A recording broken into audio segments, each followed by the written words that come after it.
La conférence renversée, en fait, ce sont les participants, vous, qui êtes les conférenciers. Donc c'est vous qui avez créé la conférence. Et les experts qui deviennent les spectateurs de la conférence. C'est comme la classe renversée. Le prof, les élèves, on a changé. Donc nous, les 4 experts, on va écouter votre conférence. C'est vous qui allez donner la conférence. Donc pour ça, vous avez préparé une diapo par équipe.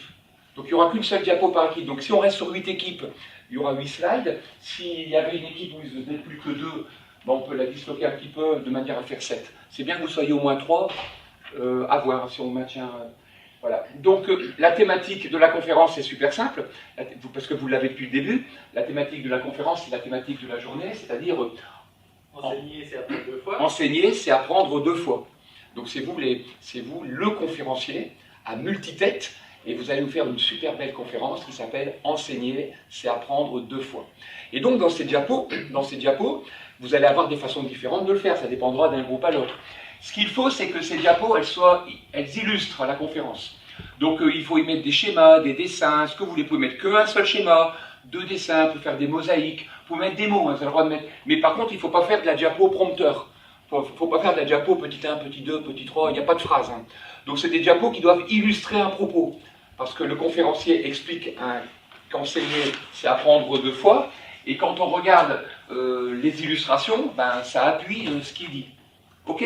Donc vous êtes libre, vous faites ce que vous voulez. L'important, c'est que c'est une seule diapo. On va vous donner 35 minutes, à peu près 40, 35 grosses minutes. En général, en moins de 40 minutes, on a obtenu ces diapos. Ensuite, Philippe va les récupérer. On va les assembler, c'est 7 à 8 diapos. Et puis, on va pouvoir aller vous écouter, donner cette conférence.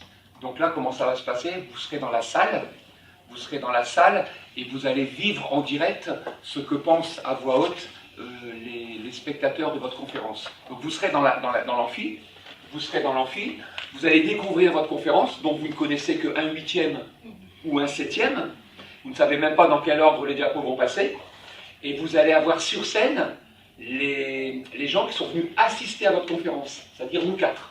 Et donc on va réfléchir tout haut par rapport à ce que vous nous présentez, et vous, comme vous êtes les auteurs et les conférenciers, ben vous allez pouvoir interagir. Peut-être que vous allez nous dire que ce qu'on imagine, ce qu'on ressent, c'est ce que vous avez voulu dire ou pas.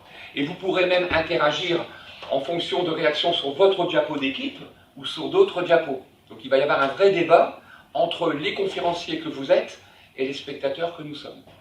Voilà, donc vous allez voir, et moi j'aurai un rôle un peu particulier, parce que je serai à la fois l'animateur de la conférence et l'un des participants. Mais là, on vous laisse un peu, il y aura de la surprise, vous allez voir. Donc là, on n'a que 35 minutes, hein, 35-36 minutes. Allez-y. Donc il y a des gens qui restent ici. On va juste vérifier avec Philippe qu'il n'y ait pas 2 personnes qui se retrouvent toutes seules. Ah, il y a nous 2. Vous êtes que 2. Si vous êtes que 2, bah, vous pourriez intégrer chacune une équipe.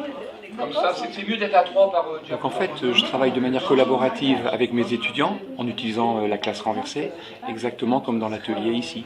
Les élèves dans mon cours sont en équipe et ils produisent du savoir, un contenu. Aujourd'hui, dans l'atelier, les enseignants qui sont avec nous vont construire le contenu de la conférence. Donc on adapte la classe renversée à l'amphi et à la conférence renversée. Le thème de la classe renversée,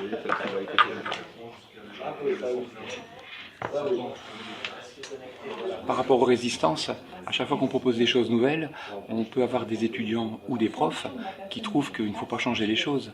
Et donc en général, les étudiants qui résistent à l'innovation pédagogique, classe inversée, mutuelle et autres, ou les profs qui ne veulent pas innover, ce sont toujours des personnes adaptées.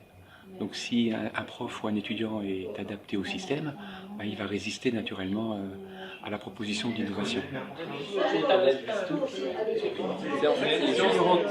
Si on veut entraîner des gens dans l'innovation, que ce soit des enseignants ou des élèves, il ne faut surtout pas les forcer.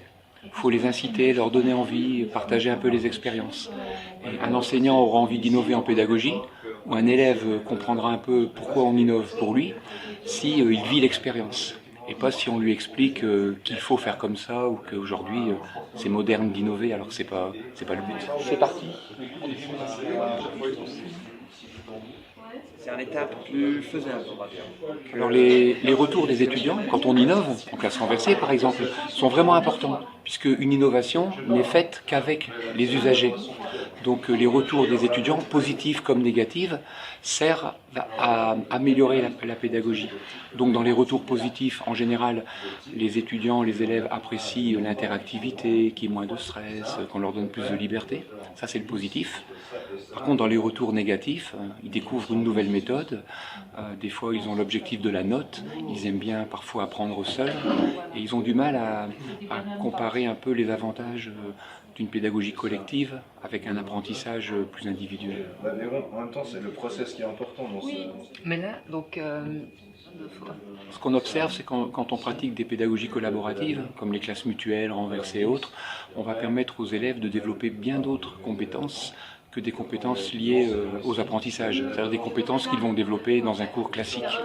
Et donc moi, mes étudiants, par exemple, j'observe qu'ils progressent en responsabilité, autonomie, interaction. Ça développe aussi leur créativité, leur sens de l'observation. Alors que dans un cours plus classique, ils sont davantage consommateurs. Bon, ils développent des compétences par rapport aux apprentissages, mais beaucoup moins variées qu'en classe mutuelle ou renversée. Puis là, on le laisse quand même comme ça Ce que je trouve important dans ces ateliers ou ces journées comme aujourd'hui, c'est de mettre en action des enseignants dans des méthodologies qu'on va proposer aux étudiants. Parce que ça leur permet de vivre en interne ce qu'ils proposent. Et donc la meilleure façon pour inciter un prof à innover, c'est de lui faire vivre aussi ces types de pédagogie. Comme s'il goûtait un peu lui-même le plat, la cuisine qu'il allait proposer à ses élèves. Et pas juste d'appliquer une méthodologie lue dans un livre ou écoutée dans une conférence et de se dire tiens ça va plaire aux élèves. Donc c'est par la pratique que les enseignants vont avoir envie d'innover en réel dans leur classe. Moi je pense qu'il n'y a pas vraiment d'âge. Il y a des différences bien sûr si on prend les élèves, entre des élèves qui ont 5-6 ans ou 21, 22 ans, entre des enseignants qui sont en début de carrière ou en fin de carrière, donc bien sûr il y a des différences. Il y a aussi des différences en fonction des matières, du contexte. Mais dans tous les cas, si on a envie d'innover, on arrive toujours à faire des choses. Donc c'est juste qu'il ne faut pas copier-coller les méthodes et les adapter au contexte dans lequel on pratique l'enseignement. Non, non, surtout pas malheureux. L'apport du numérique est important. On pourrait dire fondamental parce qu'aujourd'hui on est à l'ère du numérique. Donc pour moi le numérique c'est un peu comme l'électricité ou le gaz, je ne me pose même pas la question. On peut très bien, je dirais, être inspiré par le numérique et donc avoir des idées qu'on n'aurait pas eues sans le numérique. Par exemple le distanciel, on peut faire des choses à distance, hybridées, avec des outils qui n'existaient pas avant. Au contraire, on peut aussi reproduire avec du numérique des méthodologies sans aucune innovation. Donc je dirais le numérique peut être un accélérateur, un facilitateur, on peut s'en inspirer, mais bien sûr on peut innover et être créatif sans numérique. Mais l'idéal c'est peut-être d'hybrider des approches dans lesquelles vous utilisez parfois le numérique et d'autres fois non. Une manière de faire une action sur l'ordinateur autre que celle à laquelle je pense.